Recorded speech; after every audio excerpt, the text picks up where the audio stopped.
ఛానల్కు స్వాగతం. మనం ప్రముఖ సంఘ సంస్కర్త మేటి నాస్తికోద్యమ నేత అయినటువంటి లవణం గారు నిర్మాణాత్మక నాస్తికత్వం గురించి వివరిస్తూ నాస్తికత్వం నేటి యుగావసరం అనే శీర్షికపై వ్రాసిన వ్యాసాన్ని తెలుసుకుంటున్నాం కదండి. ఈరోజు మరిన్ని అంశాలను చూద్దాం. నాస్తికత్వం చాలా కాలంగా ఒక దూషణ శబ్దంగా పరిగణింపబడింది. తరువాత తరాల వారిచే ఎవరైతే ప్రవక్తలుగా గౌరవింపబడ్డారో వారు తమ సమకాలీనుల చేత దూషింపబడ్డారు, నాస్తికులుగా పరిగణింపబడ్డారు. Socrates, Jesus, Muhammad, Marx, Gandhi ఇందుకు ప్రధాన ఉదాహరణలు. నాగరికతలో నాస్తికత్వం నిస్సంశయంగా ఒక అభివృద్ధికర పోకడ. మితవాద శక్తులు దీన్ని సహించవు. అందుచేత నాస్తికత్వానికి వక్రభాష్యాలు చెప్పి నాస్తికులను అవమానాలకు, బాధలకు గురిచేశారు. నాస్తికత్వము ఆస్తికత్వానికి వ్యతిరేకము. ఆస్తికత్వము అంటే దైవభావం ముందు నమ్మిక. దైవం గురించిన ఊహలు ఎన్నో విధాలుగా ఉన్నప్పటికీ వాటన్నిటికీ ఉన్న సామాన్య గుణము దైవము మానవుల కన్నా అతీతమైనది అనే నమ్మిక. దైవము అను భావము లేని మత నమ్మికలు కూడా కొన్ని ఉన్నాయి. అయితే అవి మానవునికి అతీతమైన కర్మ సిద్ధాంతాన్నో, ప్రకృతి నియమాలనో, భౌతిక ధర్మాలనో విశ్వసిస్తాయి.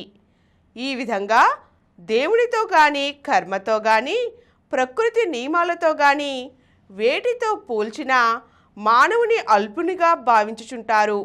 ఇలా మానవుడు అల్పుడు అనే భావన దైవభావము కంటే కూడా ఆస్తికత్వం అంతటా సమానంగా కనిపిస్తూ ఉంది. ఈ విధంగా ఆస్తికత్వం అంటే మానవుని అల్పత్వము, పరాధీనత అని అర్థమగుచున్నది. ఇందుకు వ్యతిరేకంగా నాస్తికత్వము అంటే మానవుని యొక్క స్వేచ్ఛాభావ వ్యక్తీకరణ. ఆస్తిక నాస్తికత్వాల మధ్య సంఘర్షణ మానవుల్లోని పరాధీన భావనకు, స్వేచ్ఛాభావనకు మధ్య సంఘర్షణే. ఆస్తిక జీవిత విధానం ద్వారా అగౌరవాలలోనికి, అన్యాయాలలోకి త్రోసివేయబడ్డ జన సమూహాలను రక్షించడం కొరకు బుద్ధుడు, జీసస్, మహమ్మద్, మార్క్స్, గాంధీ వంటి విశాల హృదయులు సామాన్య ప్రజల్లో చొరవను, సాహసోపేతమైన కృషిని ప్రబోధించారు. వారి ప్రయత్నాలు ఫలించాయి. బానిసత్వానికి, దోపిడీకి వ్యతిరేకంగా ప్రజా ఉద్యమాలు, విప్లవాలు వచ్చి సామూహిక సౌఖ్యం వైపు నాగరికతను ముందుకు నడిపించారు. ఈ ప్రవక్తలు కూడా ఆస్తిక పోకడలను పూర్తిగా త్రోసివేసి ఉండకపోవచ్చు, దైవం గురించి చెప్పి ఉండవచ్చు. కానీ వీరు ప్రవచించిన నూతన దైవం అంతకు ముందు కంటే ఎక్కువ హేతుభావయుక్తంగానూ, ఎక్కువ విప్లవాత్మకంగానూ ఉండి తీరుతుంది. పాత సాంప్రదాయిక దైవం కంటే తక్కువ నిరంకుశంగా ఉంటుంది. అందుకే వీరు సమకాలీనులచే ఎక్కువ నాస్తిక భావాలు కలిగిన వారుగా గుర్తింపబడ్డారు. ఆ మాత్రం నాస్తికత్వాన్ని వారు అనుసరించట చేతనే వారు ఆ అభివృద్ధిని సాధించగలిగారు. అంతకు ముందు ఏర్పడిన మత్తు నుంచి మానవ నాగరికతను మేల్కొల్పగలిగారు. ఈ ప్రవక్తల ప్రబోధాల చేతనే తత్వశాస్త్రంలోకి హేతువాదం, ఆర్థిక రంగంలోకి సామ్యవాదం, రాజకీయాల్లోకి ప్రజాస్వామ్యం ప్రవేశించాయి. అయితే ఆస్తిక జీవన విధానం వల్ల ఆనాటి మానవునికి కలిగిన సౌఖ్యమేమిటో చూద్దాం. నిత్య జీవితంలో ఆస్తిక జీవిత విధానం 5 రంగాలలో ఆనాటి మానవునికి సంతృప్తి కలిగించింది. పరిసరాలను అర్థం చేసుకున్నటకు దైవ సృష్టి అనే భావం తోడ్పడింది. కళలు, మృత్యువును అర్థం చేసుకున్నటకు ఆత్మను ప్రతిపాదించుట ద్వారా మానవునికి సంతృప్తి కలిగింది. మరణానంతరం ఈ ఆత్మ పరలోకానికి వెళుతుందని, అక్కడ దేవుడు తీర్పు చెబుతాడని భావించడం ద్వారా మానవుడు సమాధాన పడగలిగాడు. సమాజంలో పరస్పర సంబంధాలైన నీతిని పరలోకంతో ముడిపెట్టిన నీతిగా ఉండేసరికి స్వర్గం ఆశ చూపి, అవినీతి పరులకు నరక భయాన్ని చూపి నీతిని నిలపడానికి ప్రయత్నించారు. ఊహామాత్రమైన దేవుని గురించి ఊహించడం ద్వారా లలిత కళలు వైవిధ్యాన్ని సంతరించుకొని మానవుని రాగమయ వ్యక్తిత్వాన్ని ప్రకటించుకున్నటకు అవకాశం వచ్చింది. అయాచితాలను, ఆశాభంగాలను దైవలీలలుగా, అదృష్ట దురదృష్టాలుగా చిత్రించి మానవుడు ఊరట పొందగలిగాడు.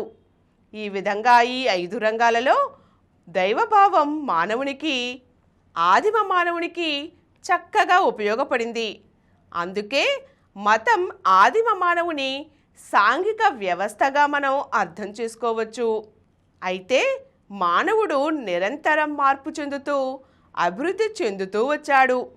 మారిన మానవునికి అనుగుణంగా మత వ్యవస్థ మారలేదు. మారిన మానవునికి మారని మత వ్యవస్థకి మధ్య జరుగుతున్న సంఘర్షణలో మనిషి కోసం వ్యవస్థ కానీ వ్యవస్థ కోసం మనిషి కాదు అని నిర్వచించింది నాస్తికత్వం. పరిసరాలను అర్థం చేసుకొనుటకు అవగాహనకు జ్ఞాన సాధనగా సిద్ధాంతాలను ఏర్పరచుకుంటాం. యథార్థ అనుభవం బట్టి అవగాహన మారితే ఆ సిద్ధాంతాలను కూడా మార్చుకోవాలి. అలాగే ఆర్థిక సాంఘిక రాజకీయ వ్యవస్థలను ఏర్పరచుకుంటాం. వాటిని కూడా మానవుడు మార్చుకోగలగాలి. ఈ మార్పులు చేసుకునే కృషికి ఏది అడ్డం వచ్చినా దానిని మానవుడు నిరాకరించాలి. ఇదే నాస్తిక చైతన్యం. ఈ దృష్టితో మనం చూసినప్పుడు అంతకు ముందు చెప్పుకున్న మానవ జీవిత 5 రంగాలకు దైవభావం అవసరం ఉండదు. ఎలా అంటే పరిసరాలను అర్థం చేసుకున్నటకు దైవభావం అనవసరమే కాదు, అడ్డంకిగా కూడా మారింది. మానవుని జ్ఞానం నిరంతరం పెరుగుతూ వస్తుంటే కొత్త జ్ఞాన సంపాదనా సాధనాలు సమకూర్చబడ్డాయి. దీంతో పరిసరాల గురించి అవగాహనలో అనేక మార్పులు చేర్పులు వచ్చాయి. దీనికి దైవభావానికి దైవ ఊహకు సంబంధం లేకుండా పోయింది. శారీరక మానసిక విజ్ఞానం వైద్య జ్ఞానం పెరిగిన నేడు కళలను మరణాన్ని దైవానికి ఆత్మకి సంబంధం లేకుండా అర్థం చేసుకోగలం. మరణాన్ని నేడు మనం వాయిదా వేసే వరకు వచ్చాం. మరణాన్ని జయించే రోజు కూడా రావచ్చును. మరణాన్ని జయించగలిగే ప్రయత్నంలో ఉన్నప్పుడు పరలోకం అనే భావన అర్ధరహితమైనదే కదా. పరలోకం అర్ధరహితమైనప్పుడు స్వర్గ నరకాలు కేవలం ఊహాజనితాలని మనకు స్పష్టమవుతుంది. స్వర్గ నరకాలకు దైవభావానికి యథార్థానికి ఏమీ సంబంధం లేదు. నీతి అనేది మానవుల మధ్య పరస్పర అనుబంధ సంబంధం. ఒకరికొకరు సహాయం చేసుకోవడం, ఒకరి ఎడల మరొకరు సానుభూతితో వ్యవహరించడం అనేది సంఘ అవసరం. నీతి మానవుని బాధ్యత, కర్తవ్యం. మానవుడు తన రాగమయ వ్యక్తిత్వాన్ని అభివ్యక్తీకరించుటకు లలిత కళలు సాధనాలు మాత్రమే. ఊహాశక్తి గల మానవుడు దైవమనే ఊహపైనే లలిత కళలను ఆధారపరచవలసిన అవసరం లేదు. దేనికైనా వర్ణించవచ్చు, ఏ ఊహనైనా చిత్రీకరించవచ్చు. నేడు మనిషికి మధ్య సదవగాహన సహకారము లేనందువల్ల పరస్పర విశ్వాసం లేదు. ఒకరి కష్టసుఖాల్లో అందరూ భాగం పంచుకుంటారనే నమ్మకం వ్యక్తికి కలిగినప్పుడు తోటి మానవుల సానుభూతి సాంత్వన సాధనం అవుతుంది. అదృష్ట దురదృష్టాలను దైవలీలను మానవుడు అప్పుడు త్యజించి వేస్తాడు. అటువంటి మానవేతర పరిస్థితులను సృష్టించుకొని సాంత్వన పొందవలసిన అవసరం ఉండదు. ప్రతి ఒక్కరిలో పెరిగే సంఘదృష్టి ప్రతి వ్యక్తికి ఆత్మీయతను చేకూర్చి సాంత్వనకు సానుకూలతకు సాధనమవుతుంది.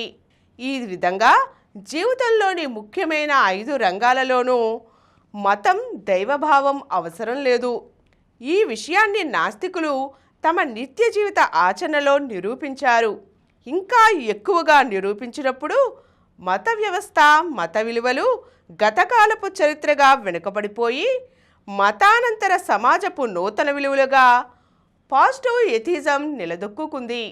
ఈరోజు మనం నాస్తికత్వం నేటి యుగావసరం అనే విషయంపై నిర్మాణాత్మక నాస్తిక జీవన విధానం యొక్క ప్రాముఖ్యత గురించి, దాని విశిష్టత గురించి వివరిస్తూ లవణం గారు ఏం తెలిపారో తెలుసుకున్నాం కదండి. మరిన్ని అంశాలతో మళ్ళీ కలుద్దాం. ఈ కార్యక్రమం మీకు ఎంతో నచ్చింది కదా. ఇటువంటి మరిన్ని వీడియోల కోసం అనతి కాలంలోనే 20 కోట్లకు పైగా వ్యూస్ సాధించిన సమరం ఛానల్ సమర్పించు యతీష్ సెంటర్ ఛానల్కు సబ్స్క్రైబ్ చేయండి, లైక్ చేయండి, మీ ఫ్రెండ్స్కి షేర్ చేయండి. అలాగే ప్రక్కనున్న గంట సింబల్ని ప్రెస్ చేయడం మర్చిపోకండి.